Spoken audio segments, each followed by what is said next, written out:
আজ বানালাম oil free খাবার, মানে একদম জিরো অয়েলে খাবার।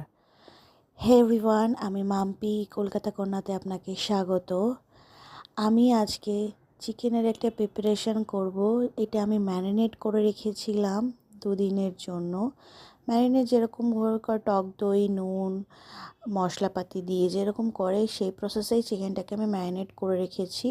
যেহেতু এখানে তেল দেবো না, আমি এখানে এয়ার ফ্রাই ইউজ করেছি। এই প্রসেসটা মাইক্রোওভেনও সেমই করা যায়। আর একটা, এটাকে তন্দুরি চিকেন বললে কিন্তু খুবই ভালো হয়। আমি তন্দুরি চিকেনের যে কালো পোর্শনটা যে খাবারে আসে, যেটা একটু কালো কালো লাগে বা চারকোল টাইপের একটু লাগে, সেই জিনিসটা এখানে চাই না। আপনারা চাইলে টাইমিংটা আরও বাড়াতে পারেন। আমি ফার্স্টে 160 ডিগ্রিতে আমি 20 মিনিট করেছি। দেন এর মাঝখানে কিন্তু আমি ভালো করে মাঝে মাঝে কিন্তু সেটাকে চিকেনটাকে বার করে নাড়াচাড়া করে নিতাম একটা সিলিকন স্প্যাচুলার দিয়ে। দেন আবার 200 ডিগ্রিতে আমি করেছি 10 মিনিটের জন্য।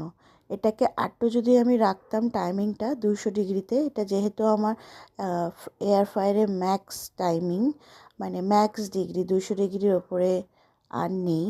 নয়তো আটটু বাড়ালেও আমার চারকোল ফ্লেভারের ওই প্রসেসটা আসতো, কিন্তু আমার দরকার নেই। তো সেই জন্য আমি এইটুখানি মানে যা প্রসেস করেছি এটা করেই, যদি আপনারা চান ঘি দিয়ে সার্ভ করতে পারেন বা এমনিও খেতে পারেন। খেতে কিন্তু অসাধারণ লাগবে, ট্রাস্ট মি।